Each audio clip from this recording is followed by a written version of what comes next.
Good morning, dear children. Welcome to the geography class.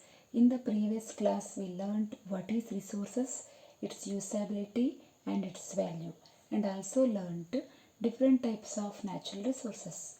Let us begin the session with human-made resources. As I said, natural substances are drawn from the nature. When these substances become resources, natural substances become resources only when their original form has been changed. How is it? Now we will see. We do not get well furnished product or things from the nature. That means we do not get table, chairs, books or pen directly from the nature. Nature gives us raw materials. We people extract the raw materials and prepare things according to his suits. For example, iron ore. These are not a resource until people learn to extract iron from it. There are thousands of examples of articles made by man, such as almirah, cooler, bus, car, aeroplane, buildings, bridges, roads, machinery, and vehicles, which fall under the category of man made resources. Technology is also a human-made resources. No doubt, natural resources have been used as raw materials in preparation of man-made resources. But the man-made resources are more useful because they make our life more comfortable. Next one is human resources. Human beings are the most important asset of any nation. They are known as human resource.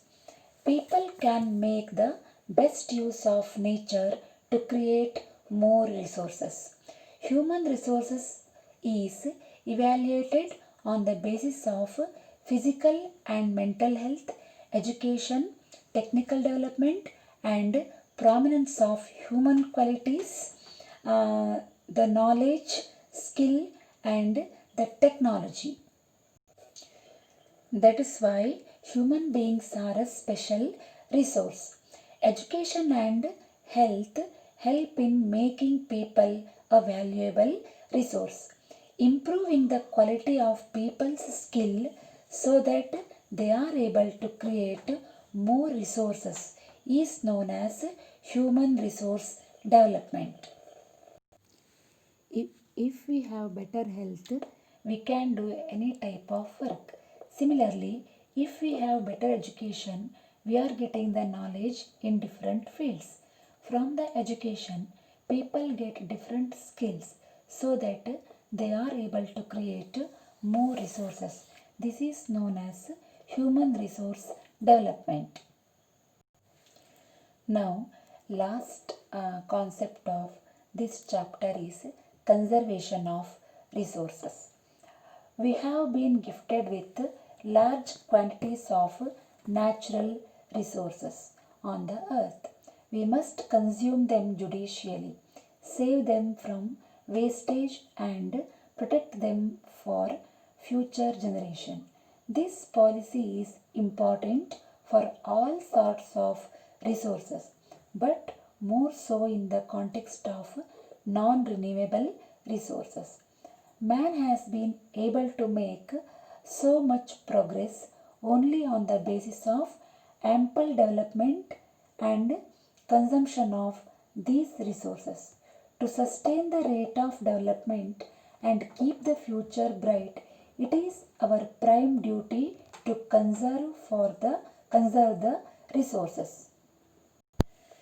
There are many ways of conserving resources.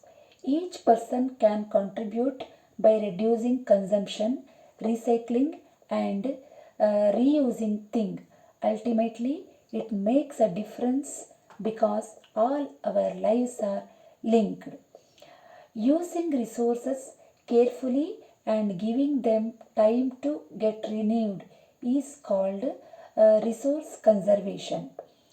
Balancing the need to use resources and also conserve them for the future is called sustainable development. With this, we covered the first lesson in the geography. Hope you all are getting the knowledge. Do you have any queries regarding this chapter? Please ask me. Thank you. Have a nice day.